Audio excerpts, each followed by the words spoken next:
ورفعنا لك ذكرك ورفعنا لك ذكرك.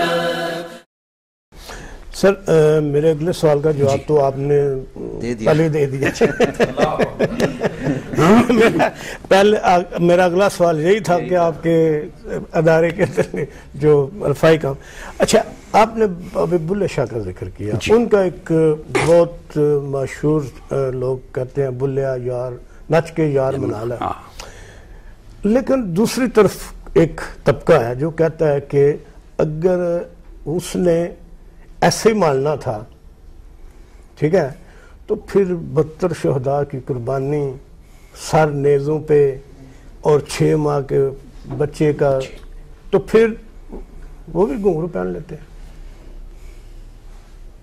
کیا پتا ان کا ناچنا یہی ہو اس کو منانے کی بات. سبحان اللہ سبحان اللہ. منانا تو یار کو ہے نا کیسے. اور بلے شاہ کا بھی یہی ہے کہ اگر اس طرح مانتا ہے تو اس طرح منا لو, جس طرح مانتا ہے اس طرح مناؤ. یہ نہیں ہے کہ لازمی ناچ کے, وہ جس طرح مانتا ہے منا لو. اور وہ جو 72 قربانیاں ہیں یہ شاید اس کو منانے کے لیے نہیں, اس کی بات کو قائم رکھنے کے لیے. تھوڑا سا تفصیل سے تھوڑا سا کیونکہ آپ ماشاءاللہ سادات سے تعلق ہے اور آپ سے زیادہ کون بیان کرے گا. دیکھیے تھوڑا سا ہسٹری میں جانا ہوگا. جی بے شک.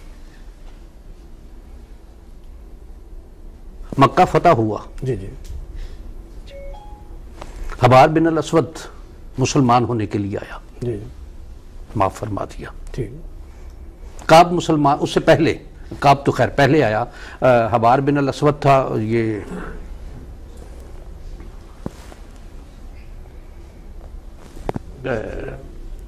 جس کا گھوڑا پہنچ گیا تھا سراقہ. ہاں جی بالکل, جس کا گھوڑا غار پہ قریب پہنچا تھا. سراقہ معافی کے لیے آیا, اس کو معافی مل گئی. اور صرف معافی نہیں ملی, یہ ارشاد فرمایا کہ میں سراقہ کے ہاتھوں میں کسرا کے کنگن دیکھ رہا ہوں. جی بے شک. ہاں جی بے شک. ابو سفیان آیا اور صرف معافی نہیں دی, صرف ایمان نہیں اس کا قبول کیا بلکہ اس کے گھر کو جائے امان قرار دے دیا. بے شک. واقعی آیا, ایمان قبول کر لیا اس کا, یہ 7 شرط لگا دی کہ میرے سامنے نہ آنا. جی جب بھی میرے سامنے آؤ گے مجھے میرے چچا یاد آئیں گے. ہند آئی سامنے, بے شک. ایمان اس کا بھی قبول کر لیا. اور وہ ہند کہ جس نے اس چچا سرکار صلی اللہ علیہ وسلم کے ان کا مسئلہ کیا, ان کا کلیجہ نکال کے کچا چبایا, کہ جن کے بارے میں یہ ارشاد فرمایا تھا کہ کیا آج مدینہ میں میرے چچا پر رونے والا کوئی نہیں. یہ ایک بات. پھر یہ کہ جب خلافت ملوکیت میں تبدیل ہوئی ہے تو وہ اپنی تمام تر خرابیاں ساتھ لے کر آئی ہے. جی بے شک. کہ ایک میں نام اب نہیں لیتا کہ بہت بڑی شخصیت جب حضرت علی کرم اللہ تعالی وجہ الکریم کے پاس آئے کہ مجھے 1 لاکھ درہم دیں تو آپ نے ارشاد فرمایا کہ میرے پاس نہیں ہے. اور جب انہوں نے یہ کہا کہ مجھے دمشق سے آفر ہے تو ارشاد فرمایا کہ میں اس کا اختیار نہیں رکھتا. انہوں نے جب یہ کہا کہ بیت المال سے کہ میں بیت المال کا اختیار نہیں رکھتا. یہ تقوی کی کیفیت ہے. جی بے شک. اور امام حسین علیہ السلام اس باپ کے بیٹے ہیں بے شک, کہ جنہوں نے بیت المال اپنی ذات کے لیے قطعاً حرام کر دیا. بے شک. کہ اگر امام حسن مجتبیٰ علیہ السلام نے ایک پھانک لے لی تو ان کے منہ سے نکال لی. یہ تربیت کا اثر. اور پھر اس سے بھی پہلے چلے کہ جب نبی کریم صلی اللہ علیہ وآلہ وبارک وسلم نے ہجرت فرمائی, علی میرے بستر پر سونا ہے, مشرکین باہر تلواریں لیے کھڑے ہیں, لیکن امانتیں لوٹانا یہ آپ نے کرنا ہے. اس سے بھی پہلے دیکھیں تو شب ابی طالب کا واقعہ ہوا تو ابو طالب پیچھے نہیں ہٹے. جب مشرکین نے آ کے کہا کہ ان کو اس بات سے روکے تو ان سے یہ ارشاد فرمایا کہ میرے ایک ہاتھ پر چاند اور ایک ہاتھ پر سورج رکھ دے تو بھی میں ان کی بات نہیں مانوں گا. اور وہی ابو طالب انہوں نے کہا کہ جو جرا جی جائے کر, کوئی تیری طرف آنکھ اٹھا کے نہیں دیکھے. یہ تربیت کا اثر امام حسین علیہ السلام کے لیے کہ امام حسین علیہ السلام کے دادا کا رویہ, ان کے والد کا رویہ نبی کریم صلی اللہ علیہ وآلہ وبارک وسلم کی ذات کے لیے اور اس دین کے لیے کہ جب قرآن مجید کے حکم کے مطابق نبی کریم صلی اللہ علیہ وآلہ وبارک وسلم نے اپنے اقربا کو دعوت دی تو ایک ذات علی کی تھی جس نے کھڑے ہو کر یہ کہا کہ گو میں کمزور ہوں, میری ٹانگیں کانپتی ہیں, لیکن جہاں مجھے کھڑا کریں گے میں کھڑا ہوں. وہاں. اور یہ انہوں نے اپنا قول ساری زندگی نبھایا. پھر ان کا بیٹا نبی کریم صلی اللہ علیہ وآلہ وبارک وسلم کا نواسا کہ جب دین پر یہ معاملہ آیا, اور تاریخ یہ بتاتی ہے کہ وہ ملوکیت اپنی تمام تر خرابیوں کے ساتھ, اپنی تمام تر خباستوں کے ساتھ, اپنی تمام تر حرام کاریوں کے ساتھ جب وہ سامنے آئی ہے اور کوئی کھڑا نہیں ہو رہا, تو ایک امام حسین کی ذات ہے کہ جب یہ دیکھا کہ اس موقع پر مکہ کی بے حرمتی نہ ہو, اللہ کا گھر ہے, حج موقوف کر دیا. یہ عظمت کی بات ہے کہ یہ نہیں ہے کہ یہاں مجھے پناہ ملی رہے گی, یہ کہ وہ میرے پیچھے کہیں آ کر اللہ کے گھر کی بے حرمتی نہ کرے. بے شک چل دیے, بے شک.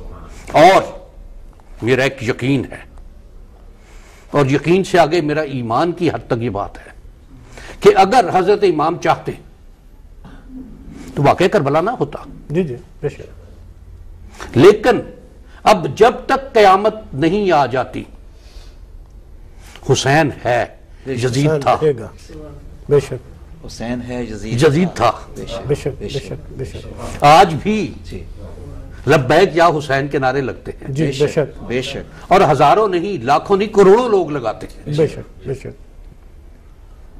میرے نزدیک یزید پر لعنت بھیجنا بھی یہ بہت ہی بری بات اس حوالے سے کہ اس کا نام کیوں زبان پر آئے. کیا بات ہے, کیا بات. بے شک بے شک. ضرورت ہی نہیں ہے, ضرورت ہی نہیں ہے. اور امام حسین علیہ السلام کا تذکرہ کرنا, ان کی بات کرنا, ان کی گفتگو کرنا, ان کے بارے میں بات کرنا, ان کے بارے میں بات سننا, یہ اس کے لیے آٹومیٹکلی لعنت ہے. بے شک بے شک بے شک بے شک. میرے والد گرامی سے ایک شخص نے سوال کیا کہ کسی وقت شیطان پر لعنت کرنے کو بہت طبیعت چاہتی ہے, تو انہوں نے جواب میں یہ بات ارشاد میں بہت اچھی بات ہے, ایمان کی علامت ہے یہ. جی بے شک. فرمایا کہ لیکن میرے طریقہ کار یہ ہے کہ میرا جب اس طرح کا دل کرتا ہے میں درود پاک پڑھتا ہوں. ماشاءاللہ سبحان ماشاءاللہ. اللہم صل. اور یہ وہی بات کہ امام کا تذکرہ یہ اس پر لعنت ہے. جی بے شک بے شک. کہ آج جس طرح میں الحمدللہ چشتی ہوں اور چشتیوں کے جد اعلیٰ خواجہ معین الدین چشتی میری طرف اللہ تعالیٰ صلی اللہ عزیز نے جی جی. شاہ است حسین, پادشاہ است حسین, دین است حسین, دین پناہ است حسین. وہ صرف دین نہیں ہے, دین کو بچانے والے بھی وہی ہیں. ماشاءاللہ. سر داد نہ داد دست در دست یزید, سر دینا گوارا کر لیا, یزید کے ہاتھ میں ہاتھ نہیں دیا. حقا کے بنا لا الہ است حسین, بنیاد کلمے کی کہ لا الہ کی بنیاد جو ہیں وہ حسین ہیں, کہ اگر حسین نہ ہوتے تو شاید آج کوئی لا الہ الا اللہ محمد رسول اللہ کہنے والا مشکل سے ملتا. اور 1400 سال گزر گئے اس بات کو, لاکھوں کروڑوں لوگوں نے, مسلمان کیا غیر مسلم کیا, امام کی تعریف و توصیف میں بے شمار مناقب کہے ہیں. اور جب تک قیامت نہیں آتی, جب تک یہ دنیا موجود ہے, ان کی ذات کی تعریف و توصیف ہوتی رہے گی. اس لیے کہ انہوں نے اپنی ذات کی بات نہیں کی, اپنی ذات کے لیے نہیں کچھ کیا, انہوں نے اس اللہ کے دین کے لیے, اپنے نانا کے دین کے لیے اپنی جان, اور صرف اپنی جان نہیں, اپنے ساتھ وہ 72 نفوس قدسی. اور اس کو کہ جب حضرت ابراہیم علیہ السلام حضرت اسماعیل علیہ السلام کو لے کر چلے ہیں، اور جس طرح روایات ہیں کہ 12-13 سال کی عمر مبارک تھی جی کربلا میں، اور اس میں وَفَدَيْنَاهُ بِذِبْحٍ عَظِيمٍ، قرآن مجید کا جو ارشاد ہے کہ ہم نے اس کو ایک عظیم ذبیحہ میں تبدیل کر دیا، اس کا فدیہ رکھ دیا، اس کا فدیہ کر دیا۔ وہاں صرف ایک باپ بیٹے کی بات ہے، یہاں باپ بیٹا، بیٹا جوان، بیٹا نوعمر، بیٹا معصوم، کوئی کیٹیگری نہیں پیچھے رکھی، خواتین، اور وہ خواتین کہ اگر وہ کسی وقت ننگے سر قبر صحن میں آ جائیں تو سورج اوٹ کر لے ان سے۔ یہ ان کی عظمت، یہ ان کی تقدیس، یہ ان کی عزت اور وقار، اللہ کہ سورج بھی ان کی طرف آنکھ بھر کے نہ دیکھیں۔ اس دین کی خاطر وہ ننگے سر چلیں بازاروں میں، اور یہ اس دین کی عظمت ہے کہ جب اس دین کی بات ہوگی تو کربلا کا ذکر ضرور آئے گا۔ ضرور آئے گا، بے شک۔ کربلا کے ذکر کے بغیر اسلام کی بات نہیں ہوگی، کربلا کے ذکر کے بغیر مسلمان کی بات نہیں ہوگی، کربلا کے ذکر کے بغیر ایمان کی بات نہیں ہوگی، کربلا کے ذکر کے بغیر ایمان کی حلاوت کی بات نہیں ہوگی، کربلا کے ذکر کے بغیر ایمان کے جذبوں میں، دلوں میں رہنے کی بات نہیں ہوگی۔ ماشاءاللہ سے۔ سبحان اللہ۔ دوستو، میں ایک بات حضور کی آپ سے شیئر کرنا چاہتا ہوں۔ میں کل آپ کا ایک خطاب سن رہا تھا اپنے ہی چینل پہ، تو آپ نے امام علی مقام امام حسن و حسین کے اخلاق کے بارے میں آپ کی گفتگو تھی۔ آپ نے فرمایا کہ آپ دونوں بھائیوں نے ایک بزرگ کو دیکھا کہ وہ وضو غلط کر رہے تھے، ٹھیک ہے جی، اور جب انہوں نے دیکھا کہ ان کی اصلاح کیسے کی جائے تو وہ بزرگ کے پاس گئے اور جا کے ان سے بولا کہ دیکھو ہم دونوں بھائی ہیں، ہم میں ضد ہے کہ کون اچھا وضو کرتا ہے، تو ہم وضو کرتے ہیں اور آپ ہمیں دیکھیں۔ تو جب انہوں نے وضو کیا تو وہ بزرگ تھے نا، وہ سمجھ گئے کہ یار غلطی تو مجھ سے ہوئی ہے، یہ بچے تو مجھے سمجھانے کے لیے۔ مجھے آپ کی یہ خطاب میں یہ گفتگو کا انداز اتنا پیارا لگا۔ اور دوسرے کہ امام زین العابدین علیہ السلام سے کسی نے پوچھا کہ حضور کیا یہ تذکرہ یہیں پہ ختم ہو جائے گا؟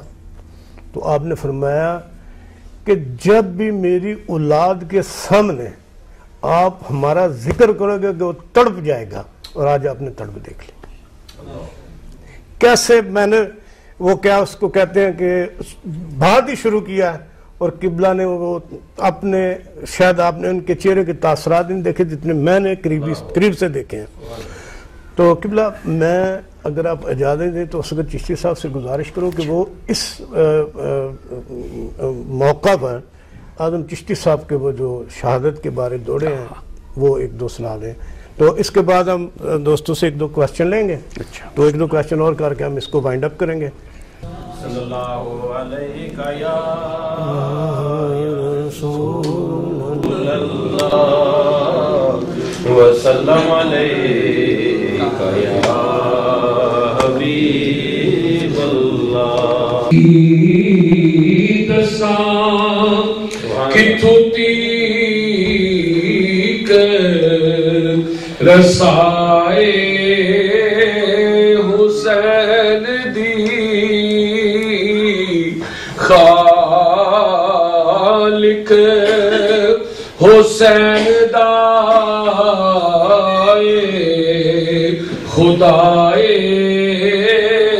حسین دی خالق حسین دائے خدائے حسین دی۔ سبحان اللہ۔ صورت ایسی حق نے بنائی حسین دی، دشمن بھی کر سکے نہ برائے حسین دی۔ نانا نبی تے با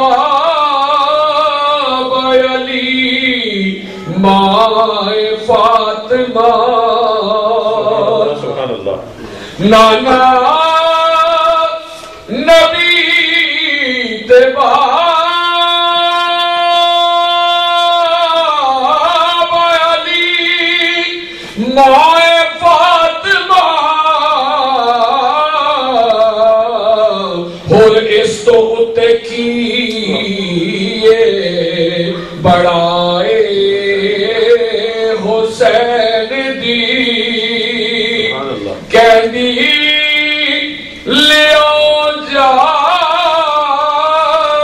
کے میرے ویر دی خبر زینب نو کھا گئی جے جدائے حسین دی کربل نو جا دیا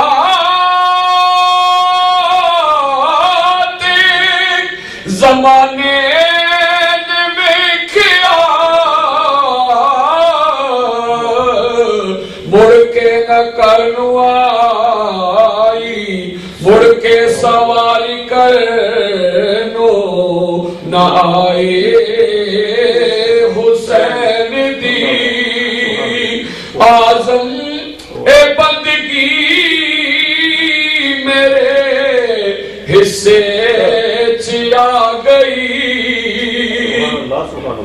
آزم اے بندگی میرے حصے چیا گئی کردہ رواں گا مدحہ سرائی حسین دی کردہ رواں گا مدحہ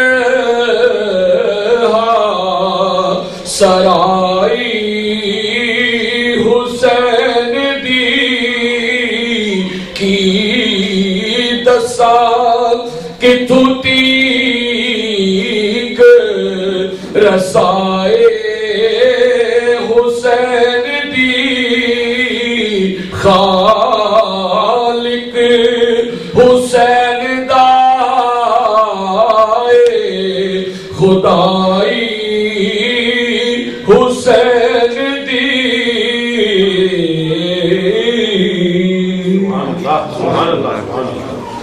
آپ دوستوں میں سے کسی کے ذہن میں کوئی سوال آ رہا ہو تو وہ حضور سے پوچھ سکتا ہے.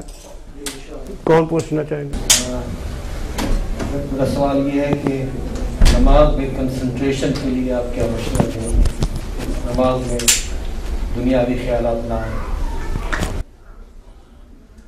دیکھیے یہ مزاج کی بات انسان کی، اپنے آپ کو جب اخلاص کے ساتھ اپنے اللہ کی طرف متوجہ رکھیں گے تو یقیناً اس کے ہاں سے کرم فرمائی ہوتی ہے. ایک واقعہ ہے کہ حضرت ابو حنظلہ رضی اللہ تعالیٰ عنہ ایک موقع پر انہوں نے حضرت ابوبکر صدیق رضی اللہ تعالیٰ عنہ سے یہ ارشاد فرمایا کہ ابو حنظلہ منافق ہو گیا ہے، اور یہ 2-3 بار یہ بات دہرائی. اور حضرت ابوبکر صدیق نے یہ پوچھا کہ یہ کیا معاملہ ہے کہ یہ بات میں درست کہہ رہا ہوں. وہ حاضر بارگاہ ہوئے اور گزارش پیش کی کہ ابو حنظلہ نے یہ بات کہی ہے. نبی کریم صلی اللہ علیہ وآلہ وبارک وسلم نے طلب فرمایا اور پوچھا کہ ابو حنظلہ یہ کیا بات ہے؟ تو حضرت ابو حنظلہ رضی اللہ تعالیٰ عنہ، اور ابو حنظلہ وہ ذات ہیں، وہ شخصیت ہیں کہ جنہیں غسیل ملائکہ کا خطاب ملا. غزوہ احد میں یہ شہید ہوئے، اور شہادت ان کی اس طرح سے کہ کچھ دن پہلے ہی ان کی شادی ہوئی تھی. اور جب غزوہ احد ہوا تو ان کی بیوی نے یہ کہا کہ تم نہیں جاؤ گے، اور اسی کیفیت میں اٹھ کر چل پڑے. وہاں شہادت ہوئی ان کی. اور جب ختم ہو گیا، مارکہ ختم ہوا، تو نبی کریم صلی اللہ علیہ وآلہ وبارک وسلم نے صحابہ کرام سے بعد ارشاد فرمایا کہ ذرا ابو حنظلہ کی خبر لاؤ. ڈھونڈتے رہے، نہیں ملے، تو پھر ارشاد فرمایا کہ جاؤ دیکھو ڈھونڈو نے. پھر ایک صحابی آئے کہ وہ فلاں جگہ میدان جنگ سے دور ایک درخت کے نیچے ان کی میت پڑی ہوئی ہے اور غسل دیا ہوا ہے اسے. تو اس وقت پوری بات ارشاد فرمائی کہ ابو حنظلہ اس کیفیت میں اٹھ کر آ گئے تھے تو انہیں ملائکہ نے غسل دیا ہے. یہ وہ شخصیت ہے. اور انہوں نے یہ بات گزارش کی کہ یا رسول اللہ صلی اللہ علیہ وآلہ وبارک وسلم، ہم جب آپ کی مجلس میں حاضر ہوتے ہیں، آپ کی بارگاہ میں پیش ہوتے ہیں، آپ جب ارشادات فرماتے ہیں تو یہ ہوتا ہے کہ ہمارے سروں پر پرندے آ کے بیٹھ جائیں، لیکن جب بازاروں میں نکلتے ہیں تو ہم پھر اسی گہما گہمی میں مصروف ہو جاتے ہیں. تو آپ نے ارشاد فرمایا کہ ابو حنظلہ اگر تمہاری وہ کیفیت بازاروں میں بھی قائم رہے تو فرشتے تم سے سلام لینا اپنے لیے اعزاز جانے. یہ کیفیت اس میں دیکھیے، سوچ دو چیزیں اس میں ہیں. گرفت جو ہے وہ اختیاری شے پر ہے، جو غیر اختیاری ہے اس پر گرفت نہیں ہے. خیال کوئی آیا، یہ غیر اختیاری ہے. اس کو سوچا کہ یہ خیال کیوں آیا، یہ اختیاری ہے. اس پر گرفت نہیں ہوگی، اس پر گرفت ہوگی، اس سوچنے پر کہ یہ خیال کیوں آیا. اور اس کا ایک طریقہ کہ جب بھی یہ محسوس ہو، اپنا دھیان نماز میں کیا پڑھا ہے، کیا پڑھ رہے ہیں، نماز کی جو جزیات ہیں ان میں، کہ پہلی رکعت میں تکبیر کہنے کے بعد ثنا پڑھنی ہے، تعوذ پڑھنا ہے، سورہ فاتحہ پڑھنی ہے، سورت ساتھ ملانی ہے. پھر اس کے بعد یہ ہے کہ جو تلاوت کی جائے وہ اگر سیکوینس میں ہو تو زیادہ بہتر ہے کہ پہلی رکعت میں جو کچھ پڑھا اس کے بعد دوسری رکعت میں پڑھا جائے. پھر اس میں کہ کون سی فرض سنتے پڑھ رہے ہیں، فرض پڑھ رہے ہیں، یا کیا نماز پڑھ رہے ہیں، وتر پڑھ رہے ہیں، 3 کی رکعت ہے، 3 کی نماز ہے، 4 کی نماز ہے، یا 2 کی نماز ہے. اس طرف دھیان رکھے تو یقیناً یہ شے پھر. اور ہمارے ہاں نماز میں لذت تلاش نہیں کرتے. اگر نماز میں لذت تلاش کرنے لگ گئے تو نماز سے توجہ ہٹ گئی، لذت کی طرف توجہ چلی گئی. طلب نماز نہیں رہی، طلب لذت ہو. اور طلب یہ طلب غلط ہے. طلب اس کی خوشنودی کہ مالک راضی ہو جا. ہمارا جس طرح کا بھی سجدہ ہے یقیناً یہ اس معیار کا نہیں ہے جو تیرے مقبولان نے سجدے کیے. ہماری تسبیحات اس قابل نہیں ہے، ہماری نمازیں اس قابل نہیں ہیں کہ تیری بارگاہ میں پیش کر سکے. اگر تو ساری زندگی کی نمازیں اٹھا کے منہ پر دے مارے گا تو ہمارے پلے کچھ نہیں ہے. اور اگر ساری زندگی کی نمازوں میں ایک سجدے کی ایک تسبیح کو قبول کر لے گا تو تجھے کوئی روک نہیں سکتا. ہم تو تجھ سے تیرے اس کرم کے طلبگار ہیں کہ جو کچھ بھی ہمارا یہ ٹوٹا پھوٹا ہے تو اسے قبول فرما لے. اور یہ بات بھی ہے کہ اس کا یہ ارشاد ہے کہ جو کوئی نبی، حدیث مبارک ہے کہ نبی کریم صلی اللہ علیہ وسلم نے یہ ارشاد فرمایا کہ جو کوئی اللہ تعالیٰ کے ساتھ جس طرح کا معاملہ کرے گا، وہ جس طرح کا تعلق رکھے گا وہ اس کے ساتھ اسی طرح کا معاملہ کرے گا.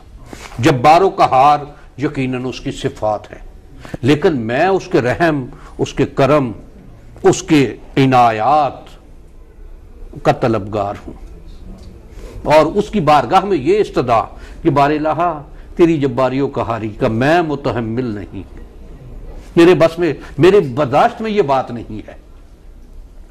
اور میں تیرے کرم کا طلبگار ہوں تیرے محبوب صلی اللہ علیہ وآلہ وبارک وسلم کے وسیلے سے، ان کے ذریعے سے، کہ تو مجھ پر کرم فرما اور مجھے اپنی کرم فرمائیوں میں رکھ. تو میرا سازگار ہے تو مجھے کسی چیز کا ڈر نہیں ہے، اور مجھے اپنے غیروں کے حوالے نہ کر. یقیناً ہم تیرے ہیں، تیرے محبوب صلی اللہ علیہ وآلہ وبارک وسلم کی امت سے ہیں. ہمیں اپنا بنا کے رکھ اور اپنوں کا بنا کے رکھ انشاءاللہ. میرا سوال آپ سے کہ نظر کیسے لگتی ہے، کیوں لگتی ہے، اور اس کی وجہ کیا ہوتی ہے؟ دیکھیے، نظر کا لگنا یہ حدیث مبارک میں ہے، سرکار صلی اللہ علیہ وسلم نے بد نظری سے پناہ مانگی ہے.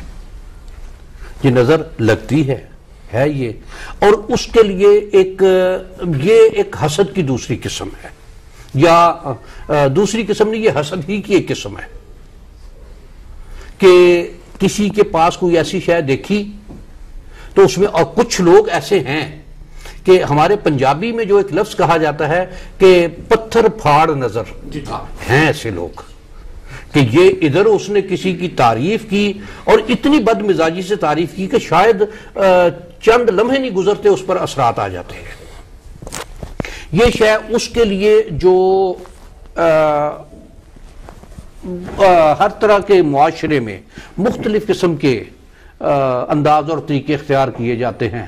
کوئی بچوں کو کان کے پیچھے سرما لگا دیتے ہیں، کوئی کالا کپڑا، یہ جو بھی اس کے لیے کر دینا. اور صدقہ جو ہے وہ بلا کو ٹالنے کا سب سے بہترین ذریعہ ہے.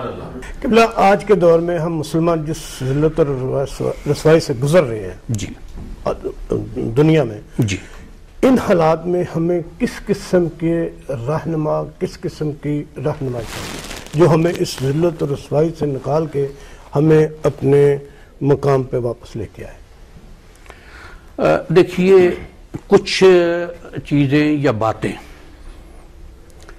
کہ معاملات حالات کے مطابق ان کو لے کر چلنا، پھر اس میں ایک ناگفتنی یہ آتی ہے کہ ہمارے جتنے بھی ریسورسز جتنے ہیں میجارٹی مسلمانوں کے پاس ہے، جی، لیکن ان ریسورسز کو استعمال کرنا مسلمانوں کے نصیب میں نہیں ہے، اس لیے کہ ہماری پرائرٹیز، ہمارے خدا کچھ اور ہیں.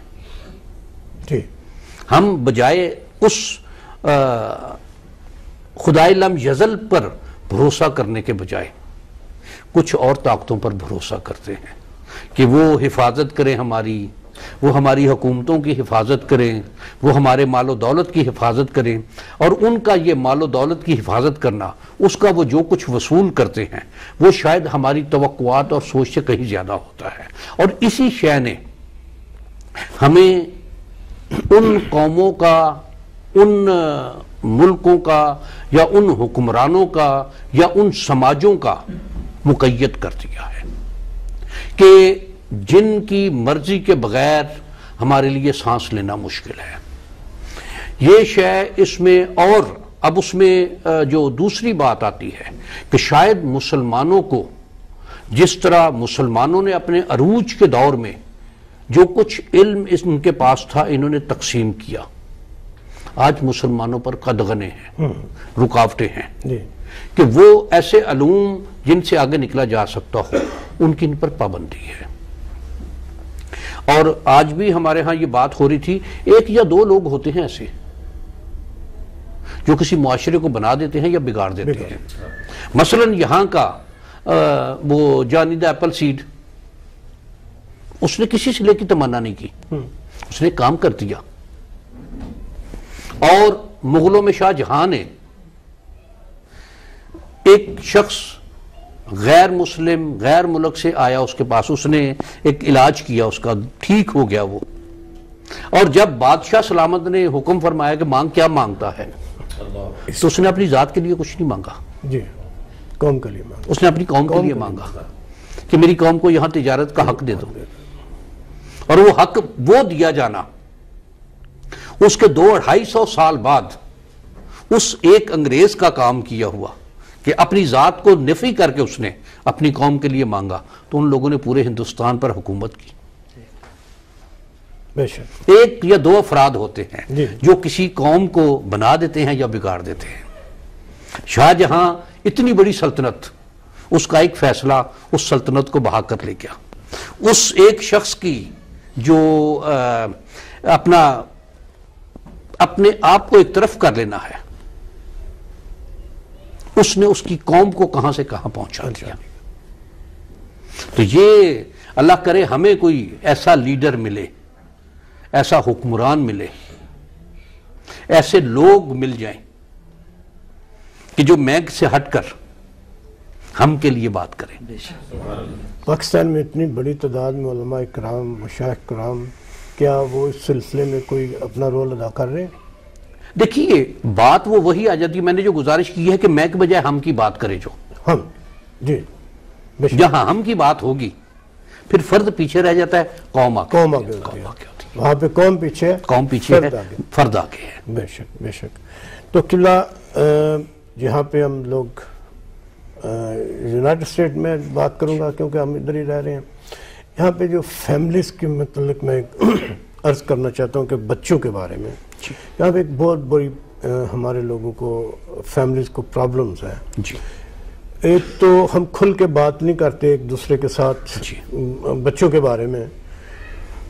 یہاں پہ بچے جو بے راہ روی کا شکار ہو رہے ہیں، آپ قبلہ یہاں کے مسلمانوں کو اس اسلامی نقطہ نظر سے ان کو تھوڑا سا یہ درس دیں، بتائیں کہ یہ ان پہ کتنی بڑی ذمہ داری ہے کہ انہوں نے اپنی اولاد کو کہاں تک سنبھالے رکھا، کہاں تک دین کی طرف ہو، اگر وہ نہیں تو ان کو کیسے لے کے آئیں؟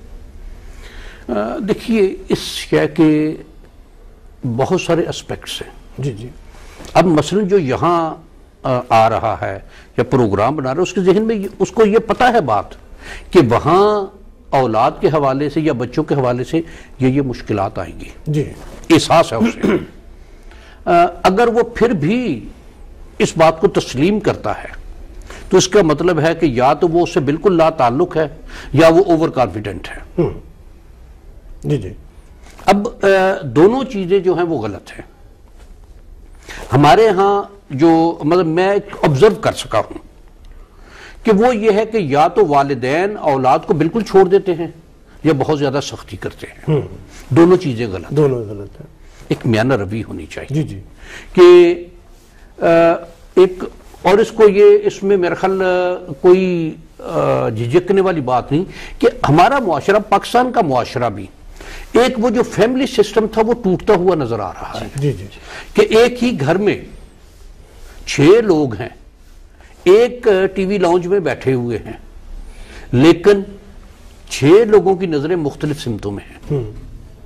کسی کی ایک دوسرے کے ساتھ انٹریکشن نہیں ہے. یا وہ ٹی وی لگا کے دیکھ رہا ہے، دوسرا اپنے موبائل پر گیم کھیل رہا ہے، تیسرا میسیجنگ کر رہا ہے، چوتھا چیٹنگ کر رہا ہے. کچھ نہ کچھ کہ وہ جو ایک فیملی کانسیپٹ ہے کہ گھر کے لوگ بیٹھے ہیں، اور اس میں ایک سب سے اچھی جو اس حوالے سے بات کہ کھانا اکٹھے کھایا جائے. جی. خاص طور پر ناشتہ اور ڈنر کہ کم از کم ایک دوسرے کے ساتھ سلام دعا، ہیلو ہائے، حال احوال پوچھنا، کوئی کسی کے ساتھ کوئی بات شیئر کرنا، یہ شاید ایک اس سسٹم کو دوبارہ ریوائز کرنے کا موقع دے. بے شک. پھر دوسری بات اس میں ایک اور ہے کہ والدین خاص طور پر اپنی اولاد سے یہ توقع کرتے ہیں کہ جس طرح وہ چاہتے ہیں. یہ ایک بات ذہن میں رکھنی چاہیے کہ اس کے اور اس کے بہت فرق ہے درمیان میں. جو اس کی سمجھ ہے وہ اس کی نہیں، اور وہ اس کے لیول پر نہیں آ سکتا، یہ اس کے لیول پر جا سکتا ہے. بیٹا باپ کے لیول پر نہیں آ سکتا، باپ بیٹے کے لیول پر جا سکتا ہے. اس کو بیٹے سے اپنے لیول پر توقع نہیں کرنی چاہیے، خود کو اس کے لیول پر جا کر اس سے بات کرنی چاہیے. بے شک. بہت بڑی بات کہ اگر ایک بچہ شادی کے لیے کسی جگہ ضد کر رہا ہے اور وہ اس کو سنب کرے گا تو ایک لمحے کے لیے خود سوچ لے کہ جب وہ اس کیفیت میں تھا، اس عمر میں تھا، اس کا کیا رویہ تھا. اور اگر یہ سوچ لے گا تو شاید اس کو بہت سے اس کے مسائل حل ہو جائیں گے. کہ جس عمر میں وہ ہے اس عمر میں اس کی سوچ کیا تھی، کیا یہ بھی اسی سوچ میں نہیں تھا، اسی کیٹیگری میں یا اسی کیفیت میں نہیں تھا جس میں اب اس کا بیٹا ہے. اور اس کے والدین اس کو کیا کہا تھا یا کس طرح سمجھانے کی کوشش کی تھی اور یہ نہیں تھا سمجھا. ایک بات یہ ہے. دوسری بات اس میں اولاد کے لیے کہ والدین کی اولاد کے ساتھ محبت ایک شاید یہ دنیا کی واحد محبت ہے جس میں اخلاص کے علاوہ اور کچھ نہیں ہے، کہ ماں آج کل یہاں کے امی کہ بچہ اس کے پاس سو رہا ہے، رات اس نے اگر بستر گیلا کر دیا ہے تو ماں ایک لمحے کا دریغ نہیں کرتی، بچے کو خشک جگہ پر لٹا کر خود اس کی گیلی جگہ پر لیٹ جاتی ہے۔ یہ جذبہ صرف ماں میں ہے اور کسی عورت میں نہیں ہے۔ ہر باپ کی یہ خواہش ہوتی ہے کہ اس کا بیٹا جہاں وہ پہنچا ہے اس کا بیٹا یا اس کی اولاد اس سے آگے چلے، اور اس میں سوائے اخلاص کے اور کچھ نہیں ہوتا۔ اس کے لیے کوئی طلب نہیں ہوتی کہ یہ مجھے یہ ریوارڈ دے۔ اور والدین کی محبت سمجھ اس وقت آتی ہے جب بیٹا یا بیٹی خود ماں یا باپ بنتے ہیں، اس سے پہلے یہ بات سمجھ نہیں آتی، اس لیے کہ یہ اتنی بڑی بات ہے کہ کوئی لفظ اس کے لیے نہیں ہے کہ جو اس کو ڈپکٹ کر سکے، جو اس کی صحیح منظر کشی کر سکے کہ والدین کی محبت اولاد سے کیسے ہے۔ اور یہ اس میں ان دونوں کو اس بات کو بیلنس کر کے، اگر باپ اپنے بچوں کے ساتھ دوستانہ طرز عمل رکھے اور اگر اولاد اپنے باپ کو یا ماں کو اپنا سب سے بڑا ہمدرد اور غم گسار جانے تو شاید یہ معاملات درپیش نہیں ہوں گے۔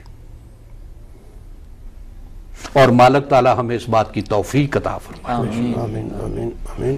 اس کے علاوہ کوئی اور پیغام اگر ہمارے یہ یونائٹڈ اسٹیٹس میں جو ہم مسلمان خاص طور پر پاکستانی، ان کے لیے آپ کی خاص کوئی شفقت، عنایت اور پیغام؟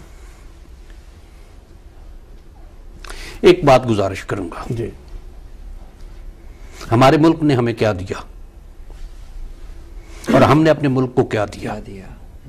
بے شک۔ اس کو اس بات میں کہ امریکہ آنا آسان نہیں ہے، ہمارے ملک نے اس قابل بنایا کہ ہم امریکہ جا سکیں۔ جی، ہم نے اپنے ملک کو کیا دیا ہے۔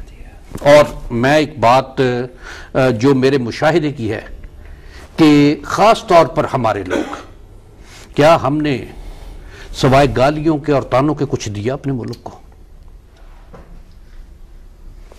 ہم پر ہمارے ملک کا بھی حق ہے، بے شک بے شک بے شک، اور وہ حق ادا کرنا چاہیے۔ بے شک۔ یہ میرا پیغام ہوگا۔ ٹھیک، بہت خوب بہت خوب دوستوں، بہت بہت شکریہ۔ اور میں شکریہ ادا کرتا ہوں قبلہ حضور سید محمد حبیب عرفانی صاحب کا، جنہوں نے ہمیں اتنے وقت کی قلت میں وقت کی فراوانی عطا کی۔ میں ان کے لیے ان کا بھرپور شکریہ ادا کرتا ہوں، اپنے ارشدوان کی طرف سے، چشتی کی طرف سے، اپنی پورے کاوش LMI TV کی پوری ٹیم کی طرف سے۔ ہمیں بہت اشتیاق تھا آپ سے ملاقات کا، تو آج اللہ تعالیٰ نے وہ ہمارا اور آپ سب لوگوں کا اشتیاق پورا کر دیا۔ اور میں سمجھتا ہوں کہ بزرگان دین سے یہی فیض ہوتا ہے کہ ہم ان کے ارشادات کو سنیں اور ان پہ عمل بھی کریں، تو یہ سب سے بڑا فیض یہ ہوتا ہے، ٹھیک ہے۔ اور دوسرا، میں حضور سے گزارش کروں گا کہ اگر ان کے پاس مزید کسی دن ٹائم ہو تو ہم حاضر ہو جائیں یا ہمیں خدمت کا موقع دیں، تو کیونکہ میں ابھی تشنگی، کیونکہ رات کا بہت قبلہ بار بار گھڑی دیکھ رہے تھے، میں بھی محسوس کر رہا تھا، لیکن کیا کریں کہ ہم نے بھی جو لوگ نئی رسائی حاصل کر سکے ان کے لیے بھی کچھ فیض حاصل کرنا تھا، جو ہم انشاءاللہ اپنے چینل کے ذریعے تقسیم کریں گے۔ تو میں پھر آپ لوگوں کا بہت بہت شکریہ ادا کرتا ہوں، میاں صاحب آپ کا، بشیر صاحب کا، جنہوں نے ہمیں دعوت دی اور ہمیں ہماری ملاقات کا اہتمام کیا۔ بہت بہت شکریہ، خدا حافظ۔ ناظرین، ملیں گے کسی اور شخصیت کے ساتھ اسی ایسے پروگرام میں، اجازت چاہتے ہیں، خدا حافظ۔ اور میں آخر میں قبلہ سے دعا کی درخواست کروں گا، دعا۔ اللہم صلی علی سیدنا ابو مولانا محمد وعلی آل سیدنا ابو مولانا محمد مبارک وسلم۔ العالمین، کرم عطا فرما، دستگیریاں عطا فرما، رحم عطا فرما، عافیتیں عطا فرما، نعمتیں عطا فرما۔ العالمین، تنگیاں دور فرما، تکلیفیں دور فرما، مصیبتیں دور فرما، بیماریاں دور فرما، بے روزگاریاں دور فرما، قرضوں سے نجات عطا فرما، بے اولادیاں دور فرما، پریشانیاں بچوں کی پریشانیاں دور فرما، العالمین راحتیں عطا فرما، برکتیں عطا فرما اور نعمتیں عطا فرما، العالمین اپنا بنا کے رکھ، اپنوں کا بنا کے رکھ، آمین۔ اپنا بنا کے رکھ، اپنوں کا بنا کے رکھ، العالمین شیطان کے شر سے محفوظ رکھ، حاسدوں کے حسد سے محفوظ رکھ، رذیلوں کی رذالت سے محفوظ رکھ، فسادیوں کے فساد سے محفوظ رکھ، العالمین بد نگاہوں کی بد نگاہی سے محفوظ رکھ، بد کلاموں کی بد کلامی سے محفوظ رکھ، بد عملوں کی بد عملی سے محفوظ رکھ، العالمین اپنی پناہ میں رکھ اور دستگیری میں رکھ، العالمین اچھا سچا صحیح مسلمان بننے کی توفیق عطا فرما، نمازیں صحیح پڑھتے رہنے کی توفیق عطا فرما، نبی کریم صلی اللہ علیہ وآلہ وبارک وسلم کی محبتیں ہمارے نصیب میں کر، حرمین شریفین کی زیارتیں ہمارے نصیب میں کر، روز محشر شفاعتیں ہمارے نصیب میں کر، العالمین دین و دنیا کی ہر خیر، ہر کرم، ہر برکت اور ہر عافیت عطا فرما۔ ربنا آتنا فی الدنیا حسنہ وفی الآخرۃ حسنہ وقنا عذاب النار، ربنا تقبل منا انک انت السمیع العلیم وتب علینا انک انت التواب الرحیم، وصلی اللہ تعالی علی خیر خلقہ نور عرشہ سیدنا و مولانا محمد وعلی آلہ وصحبہ برحمتک۔